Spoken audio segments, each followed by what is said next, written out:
नमस्कार दोस्तों, आप देख रहे हैं 4 PM महाराष्ट्र और मैं हूं मयूर परीख।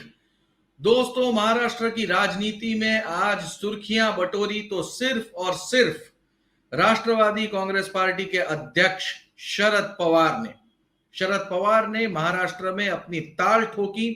चुनाव प्रचार के मैदान में वो कूद पड़े और सबसे पहले सबक सिखाने के लिए अपने ही पार्टी के कद्दावर नेता छगन भुजबल के विधानसभा क्षेत्र में जाकर उन्होंने रैली को संबोधित किया। बारिश भी हुई, शरद पवार भीग भी गए गाड़ी में बैठते वक्त, जिसके फोटोग्राफ पूरे सोशल मीडिया पर वायरल हुए हैं। लेकिन शरद पवार ने जिस तरह से जनता को संबोधित किया, उससे इस बात का पता लग जाता है कि शतरंज की राजनीति में अचूक दांव कौन खेल सकता है। जहां एक और अजीत पवार, प्रफुल्ल पटेल और छगन भुजबल शरद पवार पर आरोप लगाए जा रहे हैं, वहीं शरद पवार ने जबरदस्त इमोशनल कार्ड खेला। शरद पवार ने क्या कहा, पहले हम आपको ये सुनाते हैं, उसके बाद इस पर विस्तृत से चर्चा करेंगे। आज मी इथं का आलोय? आज मी इथं आलोय कुणाचं कौतुक करण्यासाठी नाही, कुणाची टीका करण्यासाठी नाही। आज मी या ठिकाणी माफी मागण्यासाठी आलो।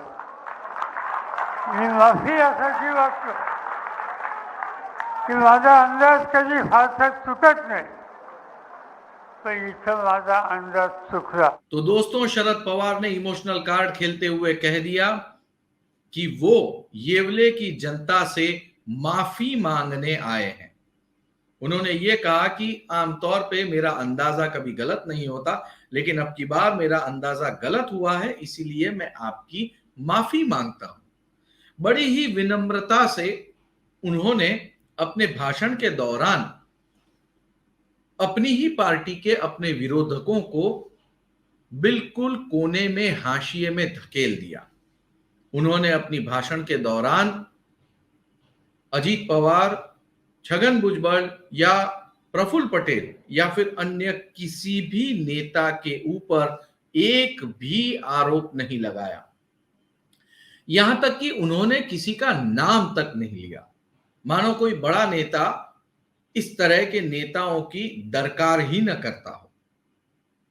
इतना ही नहीं, उन्होंने जनता से इस बात की माफी मांगी कि मेरा अंदाजा चूक गया। राजनीति में मेरे अंदाजे ज्यादा चूकते नहीं है, लेकिन अब की बार मैं चूक गया, इसलिए आप मुझे माफ कर दीजिए। दोस्तों, ये बहुत बड़ा इमोशनल कार्ड है। उन्होंने माफी मांगकर अपने लिए विक्टिम कार्ड नहीं खेला है, बल्कि उन्होंने माफी मांगकर लोगों से यह कहा है कि मुझ पर एक बार और भरोसा कीजिए। अपनी उम्र के विषय में भी उन्होंने बताया कि उम्र तो सिर्फ एक नंबर है, इस पर बिल्कुल ध्यान मत दीजिए। लेकिन दोस्तों, उन्होंने प्रधानमंत्री नरेंद्र मोदी और अजीत पवार, इन दोनों को एक साथ लपेटे में लिया। अपने भाषण के दौरान उन्होंने कहा कि प्रधानमंत्री ने यह कहा था कि वो भ्रष्टाचारियों के प्रति बहुत ही कड़े एक्शंस लेंगे, तो अब उन्हें यह करना चाहिए। जाहिर सी बात है, भ्रष्टाचार के आरोप शरद पवार पर नहीं है, सुप्रिया सुले पर नहीं है। भ्रष्टाचार के आरोप अगर किस पे हैं, तो वो हैं छगन भुजबल, अजीत पवार और उनके साथ प्रफुल्ल पटेल और उन अन्य तमाम नेताओं पर जो नेता इन दिनों शरद पवार के खिलाफ खड़े हुए हैं। जाहिर सी बात है, शरद पवार ने इसका भरपूर लाभ उठाया। उन्होंने प्रधानमंत्री को खुला चैलेंज दे दिया कि तमाम भ्रष्टाचारियों के ऊपर वो तेजी से कार्यवाही करें। सीधी बात है, यदि प्रधानमंत्री उनकी चैलेंज को स्वीकार करते हैं, तो उन्हें कार्यवाही करनी होगी उन लोगों पर जो बीजेपी के साथ हैं, और अगर वो कार्यवाही नहीं करते तो एक तरीके से यह साबित हो जाएगा कि एनसीपी के सारे नेता पूरी तरह से साफ हैं। शरद पवार ने ये जो जबरदस्त राजनैतिक दांव खेला है, उसकी काट बीजेपी के पास नहीं है।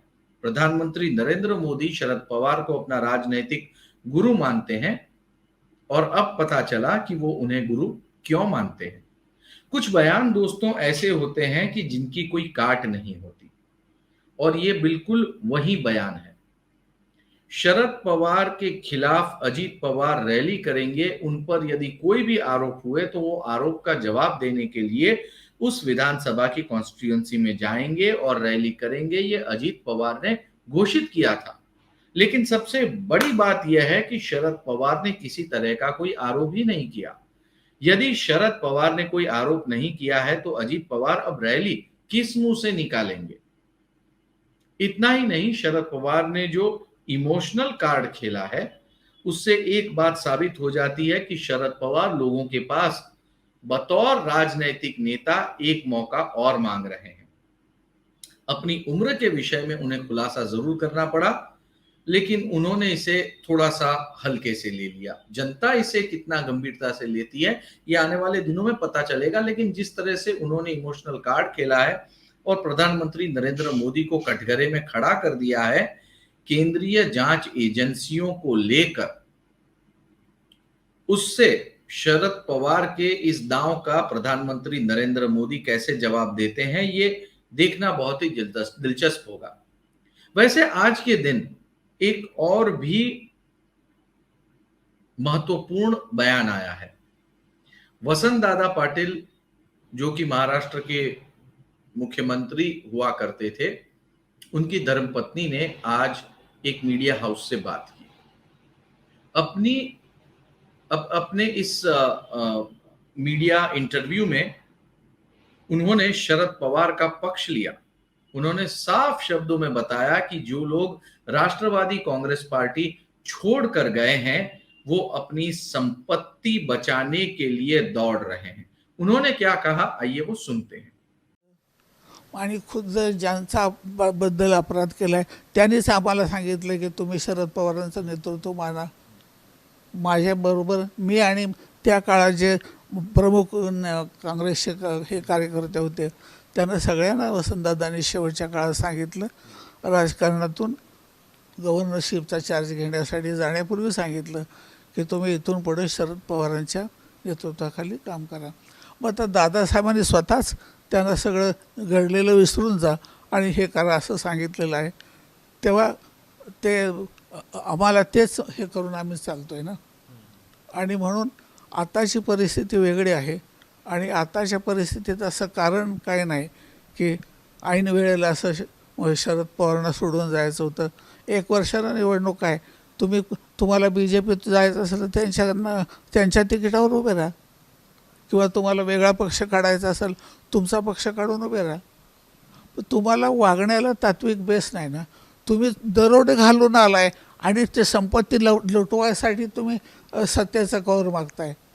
हे सगळं अधिक स्पष्टपणाने एक वर्षामध्ये सगळ्या जनतेपर्यंत गेल्याशिवाय राहणार नाही। तो दोस्तों, वसंत दादा पाटिल जो कि महाराष्ट्र की राजनीति का एक बहुत ही रिस्पेक्टेड नाम है, उनकी धर्मपत्नी भी खुलकर शरद पवार के पक्ष में आ गई हैं और उन्होंने ये कह दिया है कि उम्र ये कोई मुद्दा नहीं बनता, 1 साल के बाद चुनाव है। अगर अजीत पवार और उनके साथ गए नेता कोई कदम उठाना चाहते थे तो वो कोई भी कदम उठा सकते थे। कुल मिलाकर चुनाव प्रचार का पहला दिन शरद पवार इनका रहा। उन्होंने अपने विरोधकों को चारों कोने चित कर दिया और अब देखना यह है कि शरद पवार के ही घर के भेदी उनके खिलाफ कौन सी रणनीति आजमाते हैं। बहरहाल ये कहना बिल्कुल सही होगा कि शतरंज की चाल में इस समय शरद पवार ने पहला दांव खेल दिया है और इस समय वो आगे हैं।